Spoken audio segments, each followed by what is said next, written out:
Going to move on to our next story here. This is one I've spoken about before a little bit, or at least about the mayor. Not his biggest fan. You know, I was kind of hopeful based off of some information we had of him going in, but this is the mayor up in New York City. Remember New York City Mayor Eric Adams? Yeah. Remember how he supported being a sanctuary city and housing the illegal immigrants coming into this country? Pepperidge Farm remembers. Let's take a quick look at this clip for a refresher. You pledged during your campaign to keep New York City a sanctuary city. Do you have any concern that policy is attracting more people to the border, more people to cross the border to make that dangerous trip? No, not at all. This city has always been a sanctuary city, and we've always managed those who wanted to come to New York City to pursue the American dream. Yeah, so there he was, all bright-eyed, bushy-tailed. He's all about it, like, oh, no, we're not contributing to more migrants coming. We're not encouraging that, but we want to be a safe place, a sanctuary city. We want everyone to be able to come here and seek out the American dream, and we're going to take care of them. That was before. How about now? What happened? Started with a madman down in Texas decided he wanted to bus people up to New York City. 110,000 migrants. We have to feed, clothe, house, educate the children, wash their laundry sheets, give them everything they need, health care. And this team here, we stated, let's do everything possible before we have to push it out into neighborhoods and communities. Month after month, I stood up and I said, this is going to come to a neighborhood near you. Well, we're here. We're here. We're getting no support on this national crisis, and we're receiving no support. And let me tell you something, New Yorkers.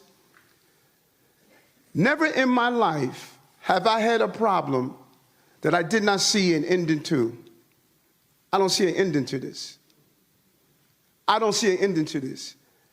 This issue will destroy New York City. Destroy New York City. Man, well, you know what? Sometimes you get what you ask for. But man to man, you know, something that you do is you find a solution, you fix it, you work within the realm of possibilities. You don't throw your hands up like a bitch and go complaining and whining to everybody. No one's helping me.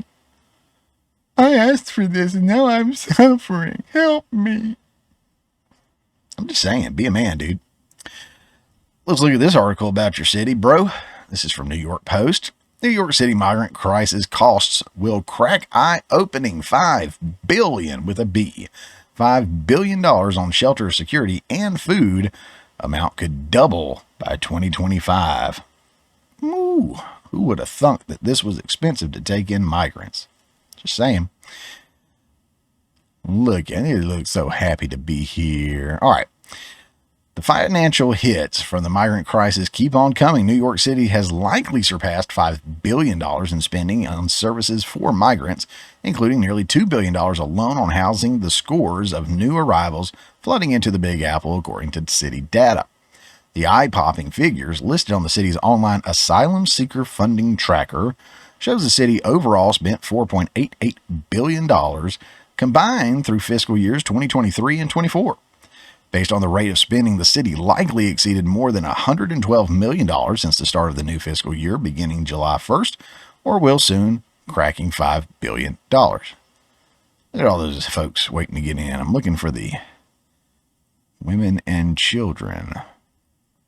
Oddly, I don't see any. Okay. Mayor Eric Adams' administration has even projected the cost could double, hitting $10 billion over the 3-year period ending June 30th, 2025. While we pass it, Madison Bergmann right here, this story here, interesting story from start to finish, and then this update right here just came out.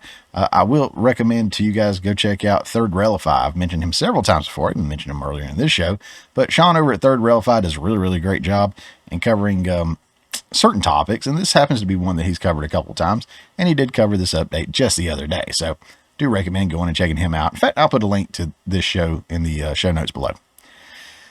Anyways, gives a breakdown on the food, on the expenses right there. It says the NYPD alone has spent $21 million on public safety and security costs amid mayhem breaking out in and around the city-funded migrant shelters. Wonder why there's violence and stuff, or mayhem. The cost of the crisis equals nearly the entire NYPD budget of $5.75 billion. Looks like a nice hotel. The City Department of Homeless Services recently posted 2 more contracts this week, totaling $40 million, combined to contractors to provide service to migrants at hotels turned into emergency shelters. Even hotels in the heart of the Broadway tourist district have been converted into emergency shelters through contracts the city inked with the Hotel Association of New York City. Housing Works was awarded a $13.4 million contract to aid migrants at the City View Inn at whatever address. Don't care. Here's a chart. Graph. What do you want to call it? Graph. Chart. Pie. I don't know, but there's no key, so it doesn't matter. The worker answering the phone there Tuesday said the City View has been a shelter for nearly 2 years and is still not taking reservations for lodging. The city pays for all the rooms. A second $26.3 million contract was awarded to the D.C.-based Project Redirect to assist migrants at Spring Hill Suites by Marriott at whatever boulevard. I don't know why they got to put these addresses in there. We're not functioning at a hotel right now, a worker there said. I'm pretty sure that was as a hotel. Aw, now there's some women and children there. Okay, good deal. Not that I like to see women and children suffering, but I mean, you look at the vast majority of the people crossing the border and it's military age men, right? Not a lot of women and children that you see on a large scale. Depending on what news sources you look at, I guess. They'll find those 3 women crossing and let's go get that shot real quick. The city is currently caring for more than 63,900 migrants through 210 sites in the shelter system.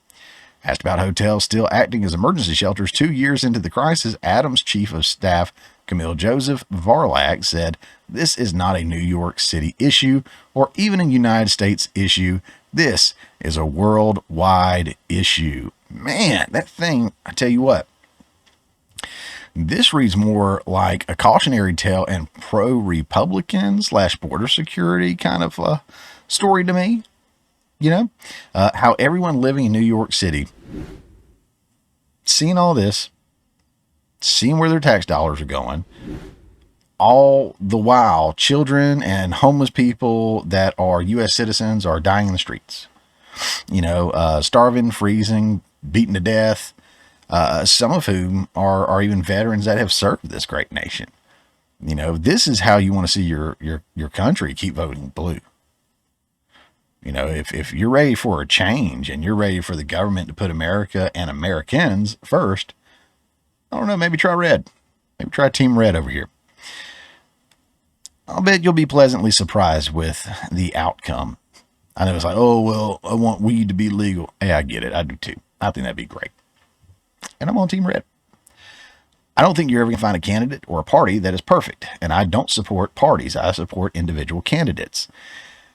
I happen to line up with a lot of the red ones right now just because of where things fall. And again, I'm being completely upfront with my bias here. But what I do know is that usually when Democrats come in and they take over a good thing, they get too lenient, too loose, too empathetic and sympathetic. They're not locking folks up. They're not keeping them in there as they ought to. They're releasing them, and crime just runs through the city, and the good people suffer and the bad people prosper. And that's what's happening. It's my humble yet accurate opinion on what's going on in New York City. What do you guys think? Is it time to close that border? Should he just quit whining? Does he need to man up and handle it? Or are more people waking up because of this? And so ultimately, maybe it's a good thing. You let me know. Hey guys, thanks for checking out this clip from the Morning Mayhem. Remember, this is just a portion of the full show that comes out every Friday morning at 10 a.m. Eastern Time. If you hadn't already, don't forget to subscribe so you don't miss out on any of the full shows or these tasty little nuggets.